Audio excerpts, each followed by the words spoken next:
I'm Professor Alworth. We're going to be talking to some students today who are the recipients of Alworth Fund scholarships in the STEM fields. These students are incredible. Today we're going to meet an amazing student, Lori Huseby. Lori, hi. Hi, how are you? Very good, very good. How are you? You have a lot of exciting things coming up. Yeah, not too bad. Right now I'm just in between classes and my internship, so taking it easy right now. Remind us what your high school was, what high school you went to, and what college you're attending and what field of study you're looking at. Yeah, so I graduated in 2017 from Northeast Range School in Babbitt, Minnesota. Right now I'm studying math, chemistry, and computer science at the College of St. Scholastica. You also play hockey, I do, understand. yes, so I'm one of the goalies on the team. Really? Yep. Now, you've got some big things coming up this summer. You're going to do an internship, is that correct? Yep, that is correct. Why don't you tell us a little bit about that? Yeah, so I will be modeling some grids for stars for NASA. Kind of what it's about is that we have the infrared kind of spectrum that we can see, and that there's like an upper ultraviolet that right now like you can't see, and so we're going to use pictures from the Hubble to kind of model those, and so we're able to see that spectrum. Wow, that sounds kind of complicated. Yeah. So talk a little bit about, what in high school prepared you, what got you excited about doing this kind of thing for a career, because it's not something that everybody's going to want to do. Yeah, so it wasn't really all school-based. So my dad was a machinist, and so he did just other like random contract work, and one time he got contracted for NASA to build the decks on the ISS, and so they're currently still on the ISS. And I think that was the first thing where I was like, I mean, if my dad can do it, so can I. And so that was kind of my first track into saying like, hey, like kind of NASA might be like my kind of like dream job. After you get done with your NASA internship this summer, let's talk about what kind of job you would like to have going forward. Yeah, so I was hoping to use this NASA internship, get my foot in the door with the more like astronomy-based mathematics and chemistry. And I guess if that doesn't work out, I hope to kind of go back to the USDA where I worked last summer and do statistics for them, finishing like surveys, things like that. So I understand you've had some really good experiences with some of the professors at the College of St. Scholastica. Maybe you can talk about that a little bit. Yeah, so I think right away, starting off with just the small class sizes, we only have one big auditorium on the entire campus. And so I think that's really important to all the class sizes are really small. And so I've really never felt uncomfortable going to a professor.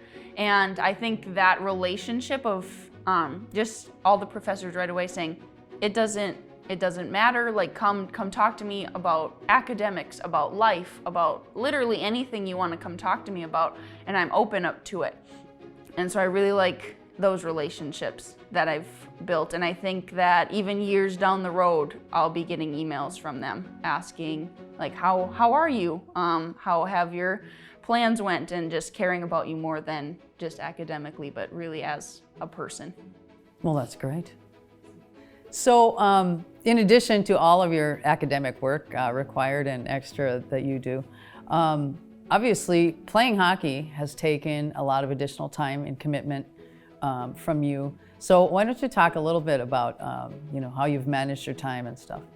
Yeah, so I guess kind of right away, at first my parents were like, you're not gonna have a lot of free time. You're not gonna have near as much free time as almost anybody else at the college, because it's like, I'm not doing just one major. I'm not going to take like just those gen eds, and then it's like like 2/3 of the population aren't doing a sport. And so it was like, okay, I had to come in knowing that 2-3 hours of my day every single day was going to be hockey. And so I think the biggest thing that I've came out of that, other than obviously the fun of hockey, the fun of winning, the fun of being conference champions this year, was that time management and that organization that I had. Being able to just kind of say like, okay, I have hockey at this time, and then after that, like I have to eat and I have to start doing homework, instead of just saying, oh, I'm gonna eat and then just kind of take the day off. Kind of having to plan that ahead of time has been super helpful, especially with my virtual internships, because there's no one else, like I'm not in an office. I'm by myself. It's largely independent, just because there's no one else there. And so being able to say, okay, like I have to get this project done today for my internship, I've been able to like stay really organized and like manage my time and get those projects done for those internships. And I think that's what like largely has made me successful. Let's go back to when you applied for the Alworth Fund Scholarship and how you felt about that. Were you confident when you applied? How you found out about it? What was that process like?